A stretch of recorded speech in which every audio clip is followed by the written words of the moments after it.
Bill वापस ले रही है। जितनी भी लेजिस्लेशन हुई है 2 दिनों में वो आइन के मुताबिक है कि ये बिल वापस नहीं लिए जा सकते।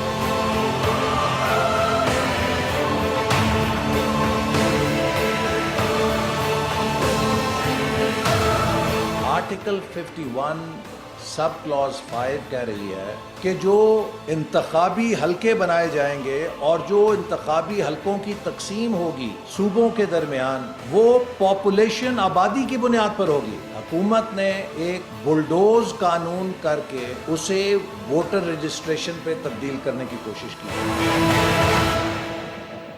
अस्सलाम वालेकुम नाज़रीन, प्रोग्राम माज़दत के साथ मैं हूँ शाहिद मेतला। हुकूमत ने 10 जून को इंतखाबी इस्लाहात, ओवरसीज़ पाकिस्तानियों को वोट का हक देने और इलेक्ट्रॉनिक मशीनों के जरिए वोटिंग करवाने के हवाले से बिल पास करवाए। अब उस पर रद्द-ए-अमल सामने आ रहा है। 15 जून को इलेक्शन कमीशन की जानिब से इन तमाम इंतखाबी तरामीम को और बिलों को मुस्तरद कर दिया गया और ये कहा गया कि कम अज़ कम 13 शिकें ऐसी हैं जो हुकूमत ने कौमी असम्बली से पास करवाई हैं जो बराह रास्त आइन से मुतसादिम है। और इलेक्शन कमीशन उस पर रद्द-ए-अमल देते हुए ये भी कहता है कि आर्टिकल 219 के तहत इंतखाबी फहरिस्तों के हवाले से तमाम जो जिम्मेदारी है वो इलेक्शन कमीशन की बनती है। किसी भी तरह से नादरा के हवाले ये जिम्मेदारी नहीं की जा सकती। इसके अलावा आर्टिकल 51 के हवाले से भी इलेक्शन कमीशन ने अपने तहफ़्फ़ुज़ात का इज़हार किया है कि उसमें भी किसी तरह की तरमीम नहीं की जा सकती, चूँकि इलेक्शन एक्ट 2017 है और आर्टिकल 51 है, उसके तहत जो इंतखाबी हल्का बंदियाँ होगी उसका इख्तियार भी इलेक्शन कमीशन के पास है और वो आबादी के तनासब से उसका तयन किया जाएगा, ना कि वोटर रजिस्ट्रेशन के एतबार से उसका तयन किया जाएगा। इसके अलावा अब अपोजिशन का भी रद्द-ए-अमल सामने आ रहा है। अपोजिशन भी इन तमाम जो शिकें हैं जिनको तब्दील करने की कोशिश हुकूमत की जानिब से की गई है उनको यकसर मुस्तरद कर दिया है, लेकिन हुकूमत का ये भी मौक़िफ़ है कि इन तमाम शिकों को आइन और कानून के मुताबिक पास करवाया है और अब ये कोई गुंजाइश मौजूद नहीं है कि इनको वापस लिया जा सके। बाबर अवान साहब, फ़रूख हबीब साहब ने कल प्रेस कॉन्फ्रेंस में बताया कि अब इन शिकों को, इस कानून साजी को किसी भी तरह से वापस नहीं लिया जाएगा।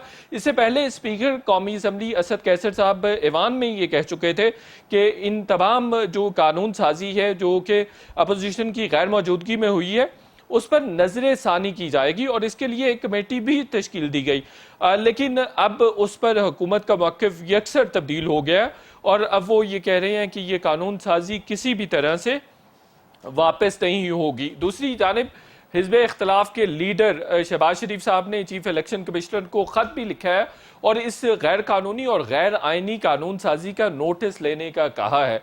उन्होंने कहा है कि ये चीफ इलेक्शन कमिश्नर की और इलेक्शन कमीशन की जिम्मेदारी है कि वो अपनी जिम्मेदारियां निभाते हुए जो हुकूमत की जानिब से तरामीम की गई हैं इसको कलअदम ना सिर्फ करार दे बल्कि कोई कार्रवाई भी करे। दूसरी जानिब आज चीफ इलेक्शन कमिश्नर की जानिब से भी हुकूमत को ख़त भेजा गया जिसमें ये कहा गया है कि ये तमाम जो तरामीम हुकूमत की जानिब से की गई हैं इसको वज़ीर-ए-आज़म के नोटिस में लाया जाए, चूँकि ये आइन से मुतसादिम है और गैर कानूनी है, गैर आइनी है। हुकूमत की जानिब से मुतअद्दिद शिकें इंट्रोड्यूस करवाई गई थी, 3-4 शिकें मैं आपको बता चुका हूँ। इसके अलावा ये शिक भी थी कि ओवरसीज़ पाकिस्तानी अब इलेक्शन में हिस्सा भी ले सकेंगे और हिस्सा लेने के बाद अगर वो हार जाते हैं तो वो अपनी नेशनैलिटी को बरकरार रख सकेंगे और अगर वो जीत जाते हैं तो अपनी नेशनैलिटी को रिनाउंस कर सकते हैं। इस तरह की भी शिकें इंट्रोड्यूस करवाई गई और भी कोई 49 के करीब शिकें हुकूमत की जानिब से इंट्रोड्यूस करवाई गई हैं। मुतअद्दिद पर हुकूमत और अपोजिशन का इख्तलाफ मौजूद है। दूसरी जानिब हम ये भी देख रहे हैं कि इलेक्शन कमीशन भी ये कहता नज़र आता है कि अगर सेनेट से भी ये तमाम शिकें मंजूर हो जाती हैं तो फिर भी इलेक्शन कमीशन किसी तरह से भी इनको नहीं कबूल करेगा। इन तमाम इश्यूज़ पर बात करेंगे। अब अपोजिशन के पास ऑप्शंस क्या मौजूद हैं। मेरे साथ बहुत सीनियर पार्लियामेंटेरियंस का पैनल मौजूद है। राना तनवीर हुसैन साहब सीनियर रहनुमा हैं मुस्लिम लीग नून के, हमें ज्वाइन कर रहे हैं कमरजमान कायरा साहब सीनियर रहनुमा है पाकिस्तान पीपल्स पार्टी के मरकजी रहनुमा है और पार्टी की तंजीम साजी हो या पॉलिसी साजी हो हर जगह कारफरमा होते हैं। डॉक्टर उमेश कुमार साहब सीनियर रहनुमा पाकिस्तान तहरीक इंसाफ के। आप तीनों का बहुत बहुत शुक्रिया। सबसे पहले कमरजमान कायरा साहब आपसे शुरू करना चाहता हूँ। अपोजिशन से एक कमिटमेंट की थी हुकूमत ने, उससे वो मुकर गए हैं, अब अपोजिशन के पास ऑप्शन क्या है? देखिए शाहिद साहब, गुजारिश ये है कि हुकूमत ने जब से ये बिल इंट्रोड्यूस कराए थे इलेक्शन कमीशन से रिलेटेड और इलेक्शन प्रोसेस से रिलेटेड, उसको अपोजिशन ने भी और बहुत सारे वो फोरम जो पार्लियामेंट्री प्रैक्टिस को या पार्लियामेंट को फॉलो करते हैं या सपोर्टिव है, वो भी उसको देखते रहे। अपोजिशन ने भी उन सारे कवानीन को बड़े गौर से देखा और उसको मुस्तरद किया। उसके अंदर होने वाले जो खराबियां हैं जिसको हुकूमत अपने मतलब के लिए इस्तेमाल करना चाहती है, उसको बड़े वाज़ेह तौर पर उन्होंने अपोज किया। और फिर अपोजिशन की जमातें तो एक तरफ, इलेक्शन कमीशन जो सारे अमल को कंडक्ट कराने का वाहिद जिम्मेदार है, जो ऑटोनोमस बॉडी है, उसकी कंसल्टेशन नहीं, रादर वो गवर्नमेंट की पास कराई गई जो शिके हैं, जो कवानीन है, जो इन्होंने पहले ऑर्डिनेंस फिर एक कौमी असम्बली से लेजिस्लेशन की सूरत में पास कराई, उसको वो अपोज कर रहा है, उसको गैर आईनी कह रहा है। लेकिन अगर हुकूमत इन सारे अमलों को, इलेक्शन कमीशन को भी, अपोजिशन को भी, सबको सरफनजर करते हुए, एक तरफ रखते हुए उस पर बजिद है, तो उसके माने क्या होंगे? और फिर ये वैसे तो बेचारे स्पीकर साहब की अपनी हालत है ही कोई नहीं, क्योंकि उनकी जमात उनकी हैसियत कुछ समझती नहीं है। स्पीकर साहब ने एक कमेटी बनाई, अपोजिशन के साथ जो माहौल पिछले दिनों रहा वो इंतहाई बदकिस्मती का माहौल था, लेकिन उससे एक कमेटी बनी कि चले ठीक है, उस माहौल को ठीक किया जाए, स्पीकर और डिप्टी स्पीकर के खिलाफ अदम एतमाद की तहरीक अपोजिशन वापस ले ले, एक कंडूसिव है कि एक बेहतर एटमॉस्फेयर बनाया जाए ताकि लोगों की नज़र में पाकिस्तान के इस पार्लियामान का वकार बहाल हो। उसके बाद एक तय हुआ कि जो हेस्ट में या अपोजिशन की अदम मौजूदगी में लेजिस्लेशन एक अचानक शबखून मार के पास कराई गई, उनको वापस लिया जाएगा, उनको रिव्यू किया जाएगा और उनको डिबेट किया जाएगा। और ये कहा जा रहा है कि जी वो पास हुई है, लीगली हुई है, तो कौन कह रहा है कि हाँ एक प्रोसेस आपने पास किया, लेकिन उसमें बदनीयती शामिल थी और बदनीयती के तहत आप एक लेकिन कायरा साहब, हुकूमत कह रही है कि अक्टूबर से ये कानून साजी कमेटियों में पड़ी हुई थी, लेकिन अपोजिशन की जानिब से चूंकि बाइकआउट मौजूद था, वो बाइकआउट करके बैठे हुए थे कमेटियों से भी और स्पीकर और डिप्टी स्पीकर का भी, इसलिए उन्होंने कानून साजी में हिस्सा ही नहीं लिया। तो हमारे पास तो इसके अलावा कोई दूसरा ऑप्शन नहीं था। पहले वाला सवाल पहले मुकम्मल होने ना शायद था जी। सवाल ये है कि अगर हुकूमत अपोजिशन के साथ बैठ के लेजिस्लेशन नहीं करती, स्पीकर की आरार मानने को तैयार नहीं है और बुलडोज करती है और इलेक्शन कमीशन को भी इंडोर्स नहीं करती, तो फिर सेनेट के अंदर बिल गया है, सेनेट में कमेटियों में गया है, वहां से ऑब्जर्वेशन लग के वापस आएगा। ये रिव्यू हो सकता है, बड़ी आसानी से हो सकता है अगर हुकूमत चाहे, लेकिन मेरा तो बड़ा कंसिडर्ड व्यू है कि ये हुकूमत किसी भी सूरत में, किसी भी हालत में पार्लियामेंट्री प्रैक्टिसेस को और जमहूरी अमल को इस्तेमाल नहीं करना चाहती। ये ताकत के जोर पे वो कानून लागू करना चाहती है, वो माहौल खड़ा करना चाहती है जिससे ये सारे इदारे गैर मुतबर हो जाएं और हुकूमत अपनी मर्जी और मनमानी के तहत सिर्फ ताकत के जोर पे जो है हुकूमत चलाए। जो फाशिज्म का असूल है वो डेमोक्रेसी का नहीं है, ये उस असूल के तहत मुल्क चलाना चाहते हैं और ये बड़ी बदकिस्मती की बात होगी। हम तो एक तरफ, अब तो इलेक्शन कमीशन भी कह रहा है कि ये अमल दुरुस्त नहीं है, तो इसके माने क्या है? बिल्कुल सही है। राना तनवीर साहब, हुकूमत ये कह रही है कि चूंकि आप लोगों ने बाइकआउट किया हुआ है कमेटियों का, दूसरी जानिब आप कह रहे हैं कि अपोजिशन को बुलडोज करके कानून साजी हुकूमत ने करवाई है, वो कह रहे हैं हमारे पास तो ऑप्शन ही नहीं है, आप अपना बाइकआउट खत्म करें। शायद साहब, एक तो मैं, अगर उन्होंने कहा है और या आपने समझा है तो ये बिल्कुल गलत बात है कि हमने बाइकआउट किया हुआ है। कल बाबर अवान साहब ने कहा है प्रेस कॉन्फ्रेंस पे। बाबर अवान साहब के मतलब मैं कुछ नहीं कहना चाहता, उनका जो माजी है वो ही रिफ्लेक्ट करता है कि उनका किस तरह का अंदाज है। क्या करैक्टर की भी तो मैं बात नहीं करूँगा कि करैक्टर उनका वो करैक्टर ढीला डाल है बस उनका।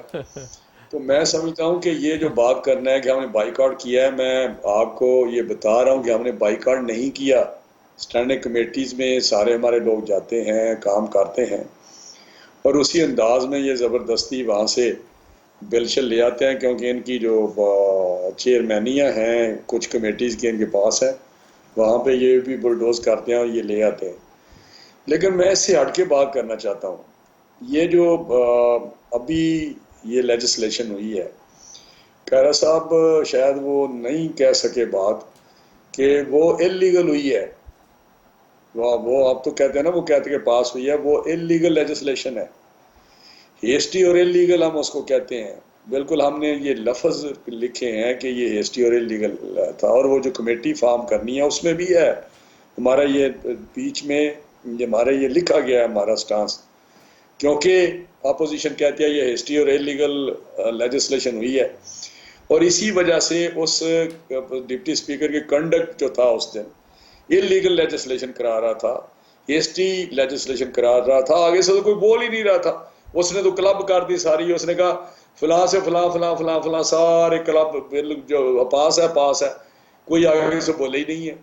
तो ये प्रोसीडिंग है वहाँ पे कोई, ये तारीख की जो लेजिस्लेशन की तारीख है असम्बलियों की, उसमें स्याह तरीन दिन और एक दब्बा है स्याह लेजिस्लेशन पे। आप मुझे बताएं कि भाई आप एक ऐसी 21 बिल आपने निकाल दी हैं आधे घंटे में, आप किस चीज के यार बने हुए हैं?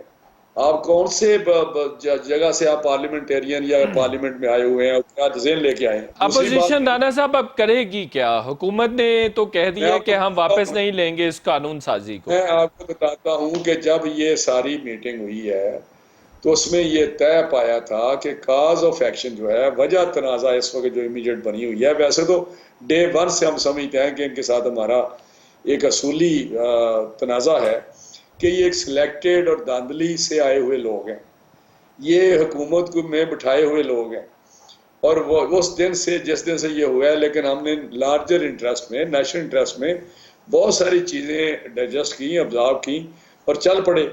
जिस तरह जरदारी साहब ने, बिलावल साहब ने, शहबाज साहब ने भी कहा कि चले जो भी हुआ है आप आगे बढ़े, डिलीवर करें, परफॉर्म करें, अपने मंशूर का आपका है, आपके वादे हैं, कंटेनर पे भी दाएं बाएं शायद जो भी आपने 2 3 4 5 साल बुलंदबाग बातें की हैं वो आप पूरा करें, आगे बढ़े, हम आपके साथ तावन करेंगे।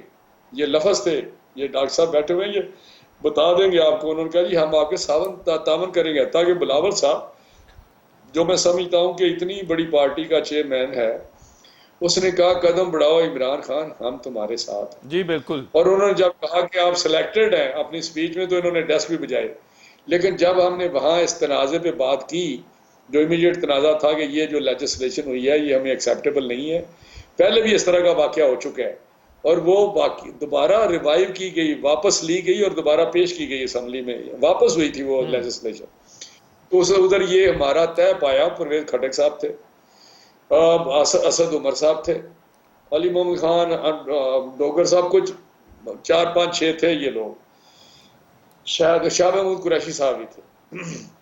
सारी तो इतनी सीनियर लीडरशिप ने आपसे कमिट किया, लेकिन उसके बावजूद वो मुकर गए।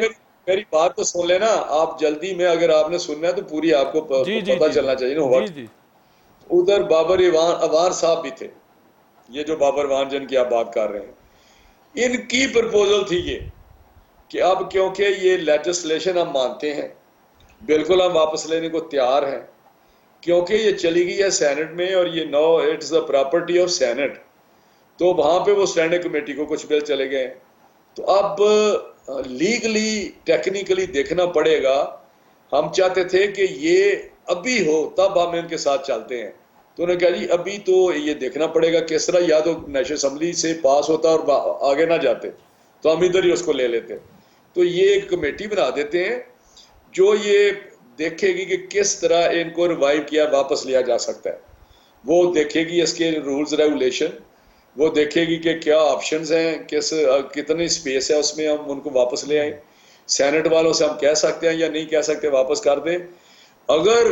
अगर कोई ऐसी और रिकमेंडेशन होगी कमेटी की, जो कमेटी अनाउंस हुई है, वो जो कमेटी रिकमेंडेशन करेगी वो बाइंडिंग होगी हम पे और इन पर भी। अगर वो कहती है कि हाँ ये वापस हो सकते हैं तो वापस होंगे, अगर वो कहेगी कि नहीं रास्ता नहीं, तो फिर सेनेट में ये कहा गया, फिर सेनेट में जो आपके इतराजात हैं लेजिस्लेशन में उनको इनकॉर्पोरेट करेंगे हम, और वहां पे हम करके तो आपका मसला ये हल कर देंगे। जो हमें उस पर इतराज है, जिस तरह आप इलेक्शन लॉज हैं या ओवरसीज का उसमें दिया हुआ है या सारे इलेक्ट्रॉनिक मशीनें हैं, तो ये सारी बातें हुई। अब मुझे बताएं, मैं जो लास्ट बात करना चाहता हूं आपसे जी, एक ऐसी लेजिस्लेशन, छोड़ दे सारी बात, अगर इलेक्शन के मुतालिक जो रिफॉर्म्स आनी है हमने भी की थी, जिसमें पीटीआई ऑन बोर्ड थी, उनके बंदों का इनपुट था, अलवी साहब थे जो सदर साहब हैं इस वक्त, असद उमर, ये सारे लोग थे, उस पीपीपी थी, और हम थे जो पिछले हमने तन्योर में रिफॉर्म्स की। तो मेरी बात सुने, अब अगर कोई ऐसी लेजिस्लेशन, ऐसी चेंज हम लाते हैं इलेक्शन कराने में जिनमें स्टेक होल्डर पॉलिटिकल पार्टीज हैं, ये कहते हैं हम इसलिए कर रहे हैं कि एक क्वेश्चन ना उठे के धांधली है, वो इनका ये जो बुनियाद है इस लेजिस्लेशन की, वो कहते हैं कि जी हम एक ऐसी लेजिस्लेशन ला रहे हैं जिससे किसी को कोई इतराज ही ना करे कि धांधली हो गई है, जीतने वाले के खिलाफ हो जाए। लेकिन मुझे ये बताएं, अगर हम ऑन बोर्ड ही नहीं, ये सारे हम जो 9, 10, 11 जमाते हैं, या इलेक्शन कमीशन जिसने कराने हैं वो भी कहता है कि मैं डिसएग्री करता हूं, ये कॉन्स्टिट्यूशन की वायलेशन है, राइट, तो फिर बताएं ये इस लेजिस्लेशन की कोई लाइफ है? बिल्कुल सही, इस लेजिस्लेशन की कोई सस्टेनेबिलिटी है? नहीं मित्तला साहब, आप ये बड़ी सीरियस मसला है। जी, बिल्कुल ठीक कह रहे हैं। इससे इलेक्शन डालेंगे तो हम कहेंगे इलेक्शन ठीक हो गए? जी बिल्कुल ठीक है। ये डॉक्टर रमेश कुमार साहब से पूछ लेते हैं। तो ये फिर क्या करना चाहते हैं? बिल्कुल ये मुझे नहीं समझ आ रही कि ये क्या करना चाहते हैं। डॉक्टर रमेश कुमार साहब, जैसे राना तनवीर साहब भी कह रहे हैं, आप तो बाकायदा इलेक्शन कमीशन को भी और इलेक्शन को भी मुतनाज़ा बनाने जा रहे हैं इस तरह की कानून साजी से। देखिए शायद मिथिला साहब, मैं समझता हूँ कोई डेडलॉक नहीं है, और प्रोसेस जो है अपोजिशन के अंदर जो है वो सीनियर रहनुमा है, मगर उनका भी रेस्पॉन्स जो है वो इतना पॉजिटिव नहीं था, जिसकी वजह से ये डिले हुआ। मगर अब आज शहबाज शरीफ साहब ने जो है वो पीपल्स पार्टी और मौलाना साहब दोनों से बात कर ली है कि हम इसके ऊपर जो कंसेंसस पैदा करें, और कंसेंसस गवर्नमेंट और अपोजिशन के बीच में ही पैदा होना है, और अपने ताजु के साथ करेगी, अपोजिशन अपने ताजु के साथ करेगी। तो वो अब प्रोसेस शुरू हो चुका है।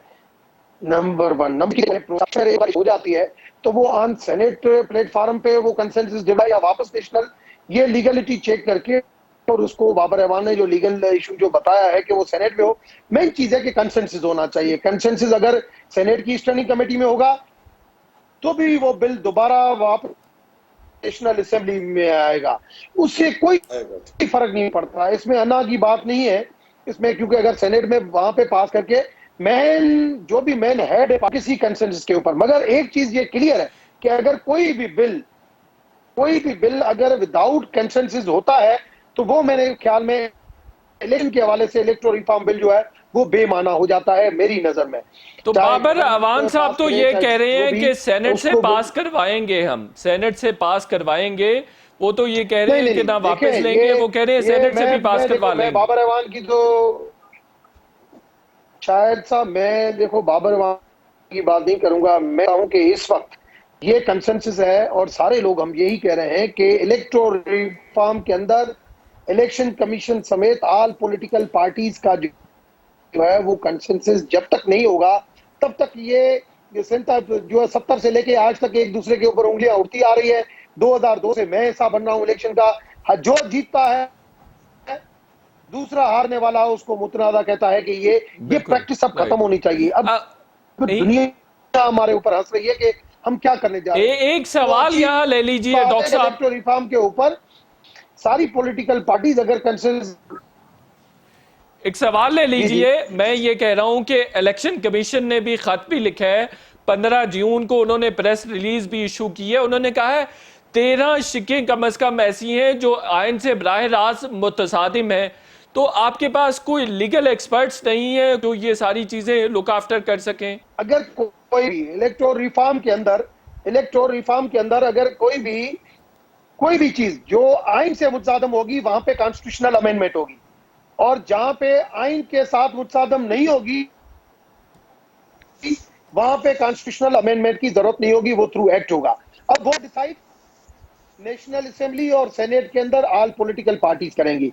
इलेक्शन को भी एतमाद में लिया जाएगा, क्योंकि मेन इदारा वो है, ऑटोनॉमस इदारा है। अगर उसकी रजामंदी के बगैर अगर कोई होगा, वो चीजें चैलेंज हो जाएगी, जैसे माजी में हुई, जैसे सेनेट के टाइम पे भी। मैं समझता हूँ इस वक्त एक प्लेटफॉर्म में अच्छी बात है कि इलेक्टोरल रिफॉर्म के ऊपर अपोजिशन ने भी आज संजीदगी का इज़हार किया है और बैठ के हमेशा इलेक्शन को मुतनाज़ा बना। राइट डॉक्टर साहब, आपकी आवाज में डिस्टरप्शन आ रही है, इसको भी फिक्स करने की कोशिश करते हैं। छोटा सा ब्रेक लेंगे और ब्रेक के बाद बात करेंगे कि अपोजिशन को ओवरसीज पाकिस्तानीज के पास अगर वोट का हक जाता है या इलेक्ट्रॉनिक वो मशीन से वोटिंग होती है तो उस पर एतराज़ात क्या है और इलेक्शन कमीशन के तहफ़्फ़ुज़ात क्या है। छोटा सा ब्रेक।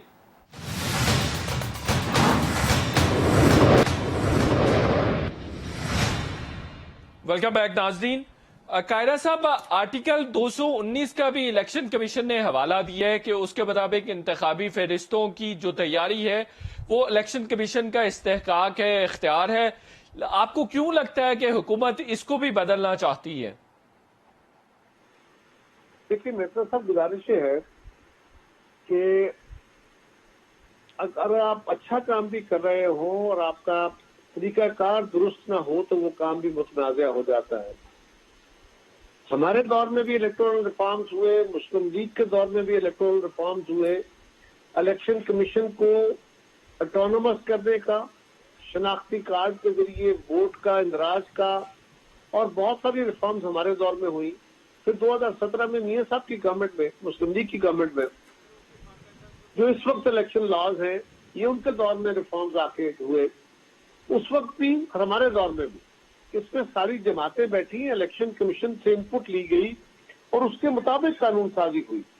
ये वो कौन सी कानून साजी है कि सिर्फ एक जमात के चंद लोग वो मुसर हैं कि हम ये कानून लागू करना चाहते हैं, जिसको अपोजिशन भी अपोज कर रही है, जिसको इलेक्शन कमीशन भी अपोज कर रहा है, जिसको और बहुत सारे फोरम जो पार्लियामेंट्री प्रैक्टिस को फॉलो करते हैं या ओवरसी करते हैं, ओवरसी तो नहीं खैर, लेकिन वो उसको देखते हैं, वो भी उसको, एनजीओज हैं, वो भी उसको कह रहे हैं कि ये रूह के खिलाफ है। तो फिर अगर किसी इदारे में, पार्लियामेंट में और एक इदारे में एक तनाज़ा आ गया है, इलेक्शन कमीशन जो ऑटोनोमस इदारा है, उस इदारे में तनाज़ा आ गया, तो फिर ये मामला तो अल्टीमेटली अगर हुकूमत बिल पास भी करती है तो सुप्रीम कोर्ट में चला जाएगा। पहले तो बात यह है कि ये बिल पास नहीं होगा, अगर होगा तो फिर भी सुप्रीम कोर्ट में चला जाएगा। तो हुकूमत इतनी जल्दी में क्यों नजर आती है आपको? इसलिए कि ये इनको पता है कि ये पॉपुलर वोट के जरिए जैसे भी इलेक्शन हो तो ये जीत नहीं पाएंगे, और ये ऐसे स्लोगन इस्तेमाल करना चाहते हैं कि ये सारा कुछ, सारा अमल मुतनाज़े हो जाए। ये चीजों में तनाव पैदा करना चाहते हैं, लड़ाई खड़ी करना चाहते हैं, सिस्टम डिरेल करना चाहते हैं। ये तो बड़ी वाज़ेह बात है। लेकिन वजीर आजम साहब तो ये बात करते अब नजर आना शुरू हो गए हैं कि हम अगला इंतखाब भी जीतने जा रहे हैं, और अगर ओवरसीज पाकिस्तानी को वोट का हक मिल जाता है तो 90 लाख के करीब उनके वोट्स हैं, तो जिनकी बड़ी मेजॉरिटी पीटीआई को मुमकिन तौर पर वोट देगी। एक एग्जम्पशन ये है कायरा साहब। देखिए मेतला साहब, गुजारिश ये है कि अगर वजीर आजम साहब कह रहे हैं कि हम अगला इलेक्शन भी जीतने जा रहे हैं, तो आप भी जानते हैं कि अगला इलेक्शन तो क्या इस गवर्नमेंट का बचा रहना मुमकिन नहीं है अगर हमारे सारे साथी इस बात में मुत्तफिक हो जाएं। लोग इस हुकूमत से तंग हैं, इनकी जिंदगियों में, लोगों की जिंदगियों में आग लगा दी इन्होंने, जहर भर दिया है इन्होंने। लेकिन अगला इलेक्शन जीतने के इसी तरह के धांधली के फार्मूले हो सकते हैं ना, अगर ये फेयर है, अगर इनके हाथ साफ है, इरादे दुरुस्त हैं, तो अपोजिशन से बैठ के बात करने में क्या जुर्म था। अच्छा, अपोजिशन को एक तरफ रखिए, आपने इलेक्शन कमीशन से भी इनपुट लेनी मुनासिब नहीं समझी। ये कैसे मुमकिन है कि आप इलेक्शन लॉज अमेंड कर रहे हो और उसमें मेजर चेंजेस कर रहे हो, स्ट्रक्चरल चेंजेस कर रहे हो, तो आप उससे कंसल्ट करें। रही बात कि जी आप ओवरसीज के वोट के तो हम सबसे बड़े हामी हैं। शायद मेतला साहब, ये एक बहुत बड़ा सवाल है। ओवरसीज पाकिस्तानीज को अगर आप पाकिस्तान में वोट देने का हक देना चाहते हैं तो उसके लिए याद रखिए हमारा कॉन्स्टिट्यूएंसी बेस्ड निजाम है। ओवरसीज बहुत स्प्रेड है दुनिया में। अगर आप ओवरसीज पाकिस्तानी की नुमाइंदगी लेना चाहें तो वो और सूरत है। लेकिन अगर आप उनको राइट टू वोट दे के उनको इनकारपोरेट करना चाहते हैं तो उसके लिए तो ये सूरत होगी कि पाकिस्तान में 272 हल्के हैं कौमी असम्बली से और कोई 1001 हल्का है सूबाई असम्बलियों का। हर हल्के के लोग बाहर हैं। हर हल्के के लिए आपको अलग से कैसा निजाम बनाना पड़ेगा। ये कैसे मुमकिन है कि आप सारी दुनिया के लोगों, इलेक्ट्रॉनिक वोटिंग एक तरफ, अगर आप चाहें कि आप पोस्टल बैलेट के जरिए लोगों से वोट मंगवाएंगे तो कौन करेगा इसको कबूल? बिल्कुल तो सही है। इसको एक फेयर निजाम रखना चाहिए। ठीक है, ओवरसीज पाकिस्तानी को राइट टू वोट मिलना चाहिए, हम सबसे बड़े दायी थे इसके। बिल्कुल सही है, ठीक हो गया जी, ठीक हो गया। कायरा साहब दोबारा आपकी तरफ आता हूं। राना तनवीर साहब, आपको ओवरसीज पाकिस्तानी के वोट के हक पर कोई एतराज है? और इलेक्ट्रॉनिक मशीनों के जरिए अगर वोटिंग होती है तो उस पर क्या तहफ्फुज़ात है? देखिए शायद साहब, एक तो काफ़ी कायरा साहब ने उस पर रोशनी डाली, लेकिन हम भी ये कहा जाता है कि शायद पॉलिटिकली इन्होंने माइलेज लेने की कोशिश की, या पीटीआई ने, कि शायद हम या पीपल्स पार्टी इसके खिलाफ है। हम ओवरसीज़ जो हमारे लोग हैं उनको बिल्कुल हमें बहुत एहतराम है उनका, बल्कि उनकी चाहते हैं हम उनको किसी न किसी तरीके से पाकिस्तान के जो मेन स्ट्रीम में वो आ जाएं, और उसकी कुछ चीज़ें बैठ के हो सकती हैं तय, अगर कोई ऐसा फूल प्रूफ तरीका निकले। क्योंकि प्रेसिडेंशियल इलेक्शन में तो हो सकता है कि अगर कैंडिडेट प्रेसिडेंट के हैं और उनके लिए वोट डालना जाए, तो जिस तरह ये इनसे ये कर रहे हैं कि जी किसी एम्बेसी में कोई एक बूथ बना के वहाँ पे डालिए जाए, वो तो प्रेसिडेंशियल इलेक्शन में तो हो सकता है, लेकिन जो पार्लियामेंट्री सिस्टम है इसमें जो कंस्टिट्यूएंसीज हैं उसमें बड़ा मुश्किल है। दूसरी बात यह है कि जो इन्होंने ये जो बात कर रहे हैं उनकी बड़ी ये तौहीन कर रहे हैं ये पीटीआई के लोग, क्योंकि वो रिमिटेंसेस भेजते हैं, क्योंकि वो फान अफशाई भेजते हैं। यार अगर आप ये बात करें कि वो भी पाकिस्तानी हैं, उनको ही हम वोट राइट देना चाहते हैं, तो ये अलग बात है। इसलिए देना चाहते हैं क्योंकि वो पैसे भेजते हैं। यार ये मुझे कोई समझ नहीं आई। पैसे तो हमें IMF भी देता है, पैसे तो हमें बहुत सारे डोनर्स देते हैं, फिर उनके बंदे बिठा दें यहाँ असम्बली में कि यार आप तो पैसे हमें देते हैं, गुलाम वर्ल्ड बैंक भी देता है, डोनर्स भी देते हैं जो हमें वैसे पैसे दे देते हैं कि यार ले लें। सऊदी अरब ने 2 अरब दिया था, UAE ने दिया था, उनको भी फिर कहेंगे जी आप इधर 10-20 भेज दे बंदे। बड़े ही कोई ये नामकूल लोग हैं। मैं आपको बताऊं, ये जो आपने एक क्वेश्चन किया था वो $1 मिलियन क्वेश्चन है कि इतनी जल्दी में ये क्यों है। मुझे ये बताएं, 23 में इलेक्शन है, इस तरह की लेजिस्लेशन करना जो हेस्टी और इन्होंने लीगल लेजिस्लेशन की है। डॉक्टर साहब बड़े जिम्मेदार आदमी है, क्या जरूरत थी इसकी? ये टेबल करते, उसमें बहस होती है, उसके लॉबीज में इधर उधर बातचीत होती है, वहां पे डिस्कशन होती रहती है, कुछ ये आर्गूमेंट देते, कुछ हम देते। अगर उसमें लॉजिक होता तो बात हो सकती थी। दूसरा, कॉन्स्टिट्यूशन को देख लेते, जो ये बात कर रहे हैं इलेक्शन कमीशन वाले, वो भी अमेंडमेंट तभी होनी है ना जब सारी पार्टीज ऑन बोर्ड होंगी। इनके पास तो 2/3 मेजोरिटी नहीं है। तो इलेक्शन लॉज कम से कम कोई ऐसा लॉ जो दूसरे सोशल वर्क पे होते हैं, ठीक है, एक आपकी अप्रोच है सोशल सेक्टर में, एक हमारी अप्रोच है, हेल्थ है, एजुकेशन है, जिस तरह अमेरिका में होता है, या टोरी पार्टी आती है यूके में तो कुछ और करती है, दूसरे कुछ और करते हैं। लेकिन ये जो चीज़ है मिथिला साहब, ये एक ऐसी चीज़ है जिससे जब तक कंसेंसस नहीं होगा, या कॉन्स्टिट्यूशनल अमेंडमेंट आती है, आपकी कौन सी कॉन्स्टिट्यूशनल अमेंडमेंट है जो कंसेंसस, 18th अमेंडमेंट देखें कंसेंसस से हुई। हमने वो जो 250A2B निकाली थी वो कंसेंसस से हुई, मोहतरमा के साथ हमने बातचीत की, सारा कुछ हुआ। तो ये मुझे बताएं, मेरी बात सुन ले, ये क्या तमाशा कर रहे हैं? ये बिल्कुल डॉक्टर साहब ने ठीक कहा है। मैं बताऊं कि ये इस तरह नहीं होता। तो अगले इंतखाबात को इन्फ्लुएंस करना चाहती है पीटीआई इन्फ्लुएंस करना चाहती है। साथ जो मशीनों पे देखें, मशीनों पे हमें ये है कि ये RTS सिस्टम बैठ गया, मशीनें वहां पे किस तरह, किसी जगह बिजली नहीं है, किसी जगह कोई सिस्टम है, किसी जगह हमारा उस तरह का नहीं। दूसरा है, हमने एक प्रोजेक्ट जो था मॉडल, एक प्रोजेक्ट किया था ज़िमनी इलेक्शन में, मशीनों का तजर्बा किया था, इलेक्शन कमीशन से पूछ लेना, तो ये हमें फेल हो गया था।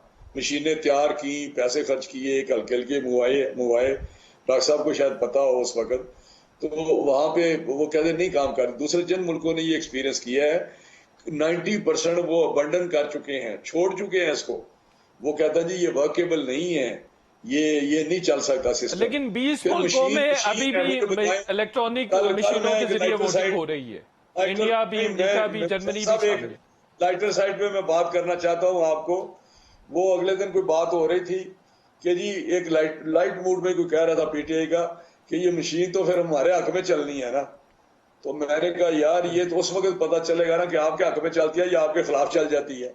राणा साहब, आप 3 सालों से यही बात कर रहे हैं कि अभी गए मामला तय पा रहे हैं और ये हो जाएगा वो हो जाएगा, लेकिन अभी तक कुछ नहीं हुआ। और अब ये नया दावा सामने आ रहा है कि ये वक्त बताएगा कि मशीन किसके हक में चलती है। मेरी बात सुन ले, शायद आप परेशान हो इस किस्म की हुकूमत से। बंदा, मैं अब कुछ कहना नहीं चाहता हमारे गांव में क्या कहता है कि सुबह रोज कुछ और कर लिया करे। ये क्या हुकूमत है? चले इसी नोट पे एक छोटा सा ब्रेक लेते हैं और ब्रेक के बाद बात करेंगे और पीटीआई के रहनुमा से बात करेंगे कि आप क्यों इन्फ्लुएंस करना चाहते हैं 2023 के इंतखाबात को और इलेक्शन कमीशन को बेख्तियार क्यों बनाना चाहते हैं। छोटा सा ब्रेक लेते हैं।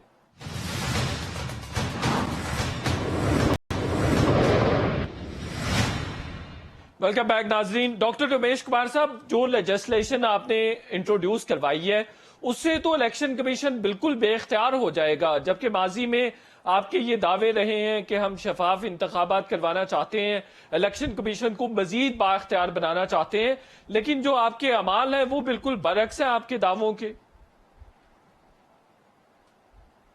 देखिए शायद मित्ला साहब, बात यह कि हमें इंटरनेशनली देखना पड़ेगा सारी पॉलिटिकल पार्टीज को। जब कंसेंसस डेवलप करने के लिए बैठेंगे तो जो अभी कायरा साहब ने ब्रेक में बात की वो भी चीजें मेरे जहन में है। ये कहना कि ओवरसीज की डिफरेंट सीट हो वो मुमकिन नहीं है, क्योंकि ओवरसीज के अगर कोई अमेरिका में रहने वाला बंदा अपने इलाके गुजरात का अगर होगा तो उसको पता है कि मेरे गुजरात से एमएनए कौन बन रहा है, कौन बन रहा है।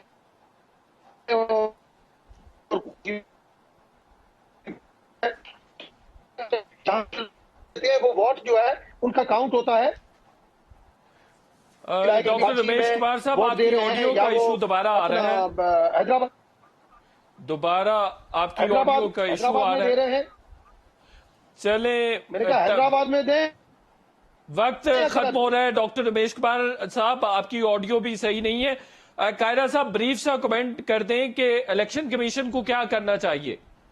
देखिए, इलेक्शन कमीशन ने तो शायद अपनी बात वाजे कर दी। इलेक्शन कमीशन तो इसके लिए सुप्रीम कोर्ट में भी जाएगा, लेकिन ये देखना चाहिए कि पाकिस्तानी जो बाहर के मुल्कों में हैं, वो अमेरिका में बैठे बंदे के मसाइल और हैं, यूरोप में बैठे बंदे के मसाइल और हैं, गल्फ में बैठे बंदे के मसाइल और हैं, और उनको वहां के लोगों के हवाले से अगर वहां की एक सीट दी जाती है, ये एक सीरियस डिबेट है कि वहां के लोगों को एक सीट दी जाए, गल्फ को एक, यूरोप को 2 सीटें दे ली जाए, अमेरिका को, तो वहां के पाकिस्तानियों के क्या मसाइल हैं उनके हवाले से तो उनकी सीट होना एक अलग बात है। लेकिन पाकिस्तान के अंदर इस वक्त सूरत हाल क्या है, हमारे उन पाकिस्तानी का वोट डलवाना कॉन्स्टिट्यूएंसी वाइज ये पॉसिबल नहीं होगा, बिल्कुल ठीक, इससे खराबी होगी। राइट, बिल्कुल ठीक है। राना तनवीर साहब, आज शहबाज शरीफ साहब ने खत भी लिखा है चीफ इलेक्शन कमिश्नर को। आप चीफ इलेक्शन कमिश्नर और इलेक्शन कमीशन से क्या चाहते हैं कि किस तरह का रोल प्ले करे? देखिए, वो जो लेटर है ये शहबाज साहब की दोनों जो चीजें हैं मैं समझता हूँ बड़ी पॉजिटिव और एक मेच्योर पॉलिटिशियन के मुताबिक जिस तरह होता है उन्होंने काम किया है, और एक नेशनलिस्ट होने के नेशनलिज्म जिस तरह एक मुहिब वतन होता है बंदा, कि वो चाहते हैं कि सिस्टम वर्क करे और सिस्टम जो है वो एक बहुत अच्छा होना चाहिए। इलेक्टोरल रिफॉर्म्स हम भी चाहते हैं, इलेक्शन लॉज में हम भी तरमीम चाहते हैं, लेकिन उन्होंने इलेक्शन कमीशन को यही लिखा है कि आप पॉलिटिकल पार्टीज को बुलाएं और उनके से के साथ एक डिस्कशन करने के बाद एक आप भी कंसेंसस डेवलप करें, क्योंकि गवर्नमेंट तो कर नहीं रही। दूसरा, उन्होंने जो एपीसी की बात की है वो भी मैं समझता हूँ बहुत ही एक अच्छा उनकी मूव है कि आके एक स्टांस हम इकट्ठा लें और फिर एक बताएं कि ये जो करने जा रहे हैं ये ठीक बात नहीं है। तो मैं समझता हूँ कि ये बहुत तो एक, अगर आपकी तजावीज इनकॉर्पोरेट नहीं होते तो पीटीआई के चांसेस नेक्स्ट इलेक्शन में जीतने के बढ़ जाएंगे। ये इन लॉज के तहत कभी इलेक्शन नहीं होगा, मैं आपको बताऊं। कभी भी अगर ये कंसेंसस नहीं करते तो ये जो लॉज लाए हैं, अभी अमेंडमेंट्स लाए हैं या इन्होंने बनाए हैं, वो कभी भी बिल्कुल नॉट एक्सेप्टेबल। बिल्कुल ठीक है। राना तनवीर हुसैन साहब, कमर जमान कायरा साहब, डॉक्टर रमेश कुमार साहब, आप तीनों मेरे साथ थे। शो का वक्त खत्म हो गया, इंशाल्लाह कल फिर आपसे मुलाकात होगी। कल तक के लिए इजाजत, अल्लाह हाफिज।